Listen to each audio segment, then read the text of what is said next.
আসসালামু আলাইকুম viewers, welcome back to my channel Apuja cooking world. আজকের রেসিপি হালিম। কিভাবে রেডিমেড হালিমটা বাসায় আমি তৈরি করি তাই আপনাদের সাথে শেয়ার করেছি। আশা করছি আপনাদের ভালো লাগবে।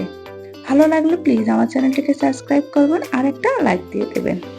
বাজারে বিভিন্ন ব্র্যান্ডের হালিম পাওয়া যায়।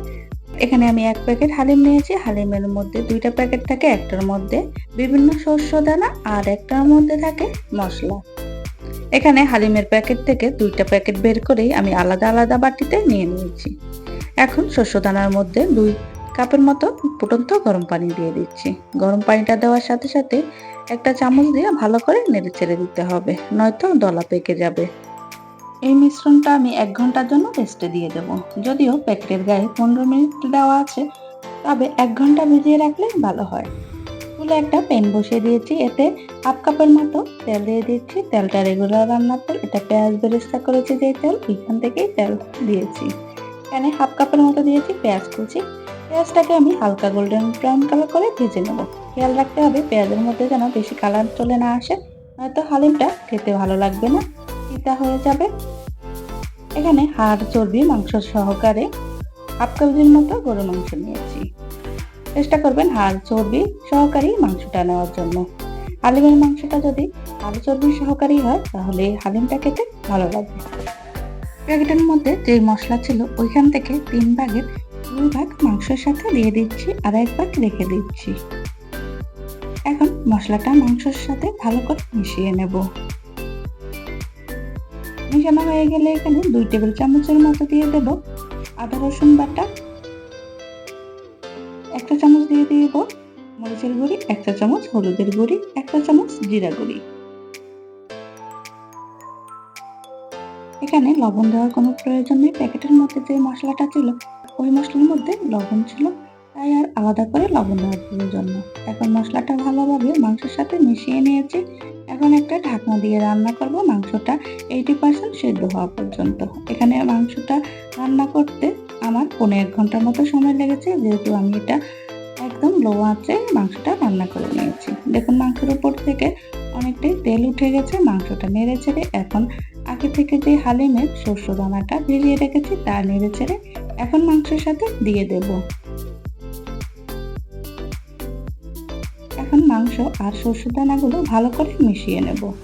এইভাবে আরো 1 ঘন্টার মতো রান্না করব। খেয়াল রাখতে হবে চুলার আঁচটা একদম মিডিয়াম টু লো মাঝামাঝি রাখতে হবে, কারণ শস্যটা ভালো করে সিদ্ধ করে নিতে হবে। আর শস্যর সাথে সাথে মাংসটাও একদম 100% সিদ্ধ হয়ে যাবে। দেখুন শস্যটা একদম সিদ্ধ হয়ে গেছে আর মাংসটাও সিদ্ধ হয়ে গেছে। শস্যটা সিদ্ধ হয়ে একদম থকথকে হয়ে গেছে। এখন এখানে আমি 4 কাপের মতো ফুটন্ত গরম পানি দিয়ে দেব।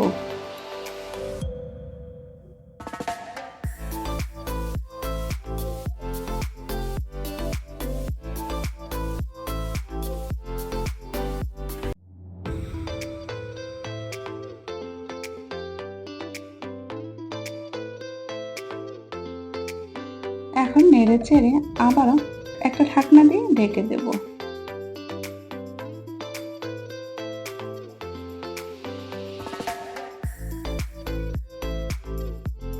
10 মিনিট পরে ঢাকনাটা তুলে নিয়েছি। দেখুন হালিমটা ফুটে উঠেছে। এখন উপর থেকে পেঁয়াজ বেরেস্তা 1/4 কাপের মতো দিয়ে দিচ্ছি। আর যেই মশলাটা রেখেছি ওই মশলাটা উপর থেকে দিয়ে দিচ্ছি। এখন ডালের জন্য দিয়ে দিচ্ছি 1/2 চা চামচ লবণ।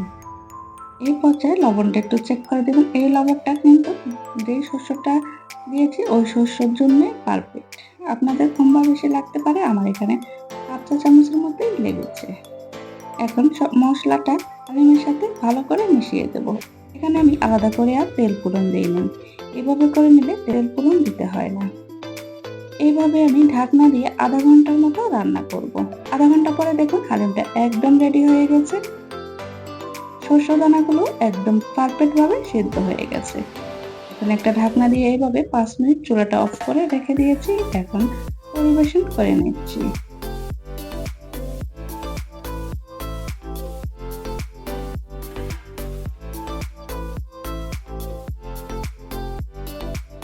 এখন আমি হালিমটাকে সাজিয়ে নেব। উপর থেকে পেঁয়াজ বেরেস্তা দিয়ে দিয়েছি আর দিয়েছি ধনেপাতা। তারপরে দিয়েছি আদা কুচি, তারপরে দিয়েছি কাঁচামরিচ কুচি। আপনারা আপনাদের পছন্দ মতো হালিমটাকে সাজিয়ে নিতে পারেন। এই তো রেডি হয়ে গেছে হালিম। আমার রেসিপিটি আপনাদের কেমন লেগেছে আমাকে কমেন্টে জানাতে পারেন। আপনাদের লাইক এবং কমেন্টস আমাকে নতুন নতুন ভিডিও দিতে উৎসাহ দেয়। ভালো থাকবেন সবাই। আল্লাহ হাফেজ।